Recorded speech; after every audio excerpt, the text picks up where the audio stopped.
வெளிப்பாடு எல்லாருக்குமே தெரிய ஆரம்பிச்சது.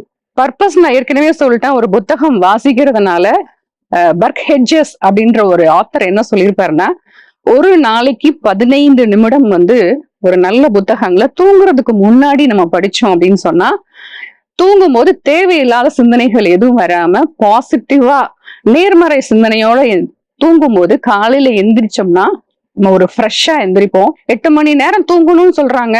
நிறைய பேர் அவ்வளவு நேரம் தூங்குறாங்களா அப்படின்றது தெரியல. அது கண்டிப்பா அவங்களோட ஹெல்த்தை வந்து பாதிக்கும். அதற்கு ஒரு நல்ல புத்தகம் ஒரு தீர்வாக அமையும். சிந்தனையும் உயரும் அப்படின்ற காரணம் தான். முக்கியமா யங் ஜெனரேஷன் இப்ப இருக்கிற சோசியல் மீடியால மொபைல நம்ம ஒன்ஸ் கையில எடுத்துட்டோம்னா கீழே வைக்க மனசு வராது. ஆனா நான் வந்து மொபைல்லே ரீட் பண்ணிக்கிறேன், நான் இதுலயே பாத்துக்கிறேன் அப்படின்றத விட ஒரு புத்தகத்தை எடுத்து கையில விரிச்சு படிச்சீங்க அப்படின்னு சொன்னா ரொம்ப நல்லதாக இருக்கும். அந்த வகையில ஆரம்பிச்சதுதான் இன்னைக்கு 5வது ஸ்டேட் லெவல் வரைக்கும் இது வந்து நடந்து முடிஞ்சிருக்கு. நம்ம நினைக்கிறோம் மாணவர்கள் புத்தகங்களை படிக்க மாட்டாங்க அப்படின்னு நினைக்கிறோம். ஆனா அருமையா பிள்ளைங்க தமிழ்நாடு அளவுல வந்து எங்களுக்கு ரிஜிஸ்ட்ரேஷன் நல்லா நடந்தது.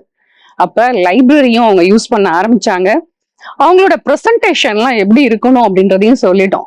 அந்த ப்ரெசன்டேஷன்லயே அவங்க என்ன மாதிரி புத்தகங்களை செலக்ட் பண்றாங்க, அவங்க பேசும்போது அவங்களோட ப்ரெசன்டேஷன் எப்படி இருக்கு, பாடி லாங்குவேஜ் எப்படி இருக்கு, அந்த கண்டென்ட் அவங்க எப்படி அவங்களோட வாழ்க்கையில அப்ளை பண்ணியிருக்காங்க. ஏன்னா புத்தகம் படிக்கிறது இந்த பிரைஸ் மணிக்காக இருக்கக்கூடாது. படிக்கிற புத்தகம் வாழ்க்கையிலையும் அப்ளை ஆகணும்ன்றதுதான் மெயின் கான்செப்ட் இந்த ரீடர்ஸ் கிளப்போடது. ஸோ அந்த இதை நாங்க தொடர்ச்சியா கொண்டு போகும்போது பெரிய நிறுவனங்களும் இணைகிறாங்க, பிள்ளைங்களும் புத்தகங்களை படிக்கிறாங்க. ப்ரொஃபஷனல் லெவல்லையும் என்னை பொறுத்த வரைக்கும் இந்த இன்ஸ்டிடியூட்ல அவங்களையும் நம்ம கொண்டு போகும்போது நம்மளை சுத்தி இருக்கிற ஒரு மாணவர்கள் யங் ஜெனரேஷனை கண்டிப்பா நம்மளால மாத்த முடியும். அந்த வகையில இந்த விஷயத்த கொண்டு போயிட்டு இன்னமும் வந்து தொடர்ந்து கண்டினியூஸ் ஆயிட்டு இருக்கு.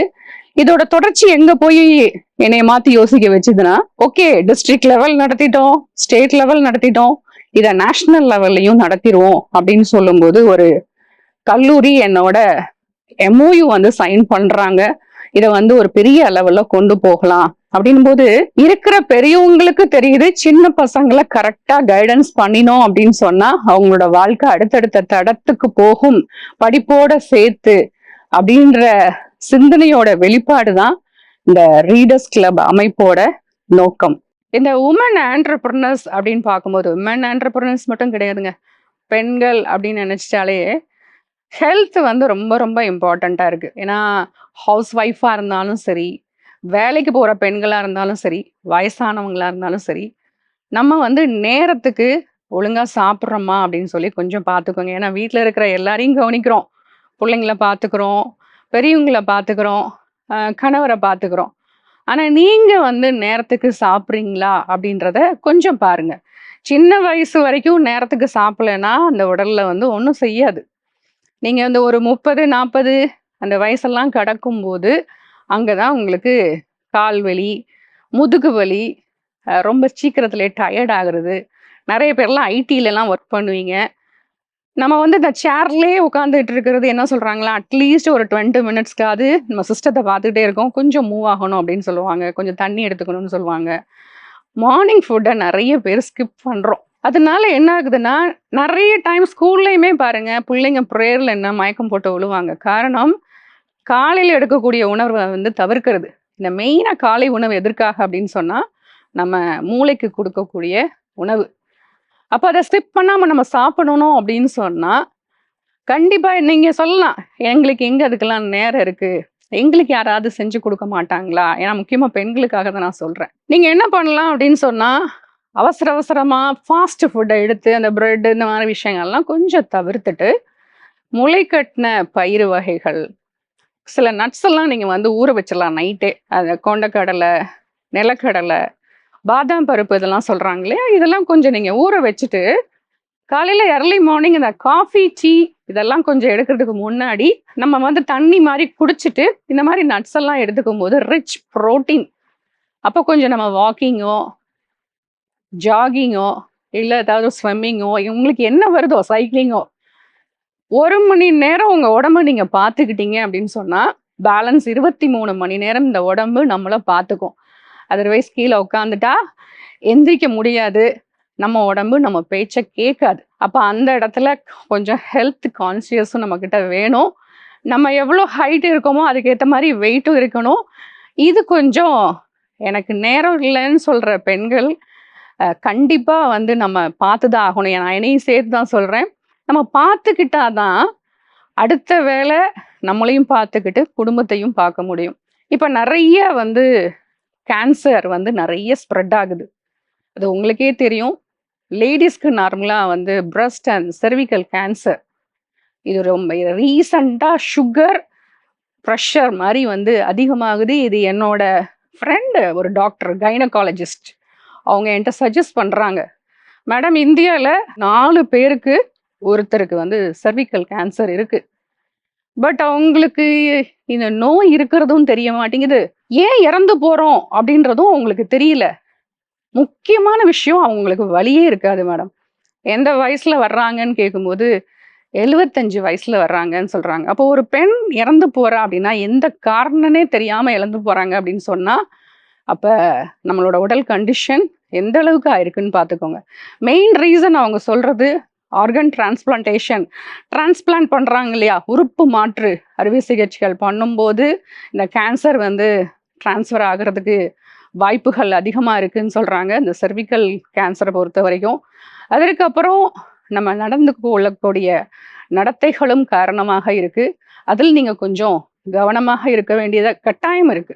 காலேஜ் போற பெண்களும் சரி, நடுத்தர வயது பெண்களும் சரி, கொஞ்சம் உங்களோட உடம்புக்கு ப்ரையாரிட்டி யாரு பாதிக்குதோ இல்லையோ பெண்கள் அதிகமாக இது வந்து பாதிக்குது.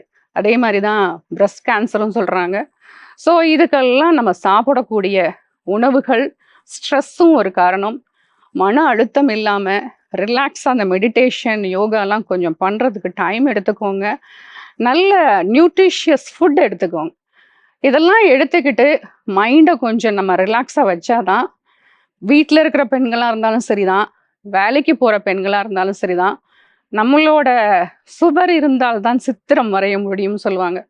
அப்போ உடலை ஆரோக்கியமாக வச்சுக்கிட்டோம் அப்படின்னு சொன்னால் நினைக்கக்கூடிய விஷயங்களை, நினைக்கக்கூடிய செயல்களை ஆக்கப்பூர்வமாக நம்ம வந்து செய்யலாம். என்கிட்ட வருமானம் நல்லபடியாக இருந்தா நான் வந்து என்னோட செலவை நான் கரெக்டாக நான் வந்து செலவு பண்ணா, அதை கரெக்டாக நான் இன்வெஸ்ட் பண்ணா, நான் என்னென்னலாம் பண்ணினா, என்ன மாதிரி விஷயங்கள்லாம் நான் கான்சென்ட்ரேட் பண்ணா என்னோட செலவுகளையும் குறைச்சு நான் இன்வெஸ்ட்மெண்ட்டும் பண்ணி சேவிங்ஸும் பண்ணலாம் அப்படின்ற விஷயத்த பார்க்கலாம். முக்கியமா நம்ம பேச்சுலர் பட்ஜெட் அப்படின்னு பார்த்தோம் அப்படின்னு சொன்னா, இப்ப மாசம் 20,000 நீங்க சம்பாதிக்கிறீங்கன்னு வச்சுக்கோங்க. 20,000 சம்பாதிக்கிறோம் அப்படின்னு சொல்லும் போது இது 3 விஷயமா நம்ம அலோகேட் பண்ணலாம். ஒரு நல்ல அழகான ஒரு புத்தகம் ஒண்ணு இருக்குங்க, ரிச்சஸ்ட் மேன் இன் பாபிலோன். அவர் சொல்லியிருப்பாரு கிளாசன், அந்த ஆத்தர் 10-20-70 உங்களோட அந்த செலவுகள் வந்து எவ்வளவுக்குள்ள இருக்கணும் அப்படின்னா 70% உங்களோட செலவுகள் இருக்கணும். 20% கடன் வாங்கி இருந்தீங்கன்னா அந்த கடனை அடைக்கணும். 10% உங்களோட பர்சனல் சேவிங்ஸா இருக்கணும் கண்டிப்பா. அது எப்படி பண்றீங்களான்னு பாத்துக்கோங்க. நீங்க 20,000 சம்பாதிச்சாலும் சரிதான், 50,000 சம்பாதிச்சாலும் சரிதான், லட்சக்கணக்கில் சம்பாதிச்சாலும் சரிதான். ஏன்னா நான் நிறைய பேரை கேட்கும் போது மாச கடைசி ஆகும்போது எனக்கு நில் பேலன்ஸ் இருக்கு, கிரெடிட் கார்டு அதிகமா நான் யூஸ் பண்றேன். இன்னொன்னு தெரிஞ்சுக்கோங்க, கிரெடிட் கார்டுமே கடன் தான். நிறைய விஷயங்களை நம்ம இஎம்ஐல வாங்குறோம். ஏன்னா ஒரு 5 லட்சம் சம்பளம் அப்படின்னா ஒரு ஸ்டேட்டஸ்னு ஒரு விஷயங்கள் இருக்கு. கார், வீடு, இஎம்ஐ அப்படின்ற ஒரு பக்கம் போனாலும் இந்த 20,000 அலோகேஷனை நீங்க உங்களோட கெப்பாசிட்டிக்கு ஏற்ற மாதிரி நீங்க பிரிச்சுக்கோங்க. அந்த 20,000 நம்ம எப்படி பிரிச்சுக்கலாம்னு பாத்தீங்க அப்படின்னு சொன்னா, ஒவ்வொரு செலவுமே மாசம் நம்ம வந்து இப்போ பேச்சுலரா இருக்கீங்க அப்படின்னு சொன்னா என்ன பண்ணுவீங்க, ஒரு வீடை வந்து வாடகைக்கு எடுத்து தங்குவீங்க. ஓகே, அதுக்காக என்ன பண்ணலாம், ஒரு 7,000 ருபீஸை வந்து ஒதுக்கி வைக்கலாம். இல்ல நிறைய பேர் அந்த காசையை நான் மிச்சப்படுத்துறேன், நானே வந்து சமைச்சுக்கிறேன் அப்படின்னு சொல்லிட்டு நீங்க என்ன பண்றீங்க, 8 மணி நேரம் 10 மணி நேரம் வேலை பார்ப்பீங்க. பட் டயர்டாகி மறுபடியும் கடையில தான் நம்ம ஃபுட்டை ஆர்டர் பண்ணி சாப்பிட்ற மாதிரி இருக்கும். நம்ம ஸ்பெண்ட் பண்றதுக்கு மேல அளவுக்கு அதிகமா சாப்பாடுக்கு செலவு பண்ற மாதிரி இருக்கும். அதுக்கு பேசாம பேயிங் கெஸ்ட் அப்படின்னு சொன்னா 7,000 அவங்களே ஃபுட் எல்லாமே நம்மளுக்கு கொடுத்துருவாங்க. அந்த மாதிரி ஒரு விஷயங்களை பண்ணிக்கோங்க. அடுத்து பாத்தீங்க அப்படின்னு சொன்னா, நான் சொல்ற விஷயத்த நோட் பண்ணிக்கிட்டே வந்தீங்கன்னா தெரியும். 20,000ல 7,000 நம்ம அப்படி அலோகேட் பண்ணிடணும். அதுக்கப்புறம் டிராவலிங் அப்படின்னு பார்த்தோம்னா நீங்க எங்க வேலை பாக்குறீங்களோ ஒரு 5 கிலோமீட்டர் டிஸ்டன்ஸ்ல இருக்கிற மாதிரி என்ன பண்ணிக்கணும், உங்களோட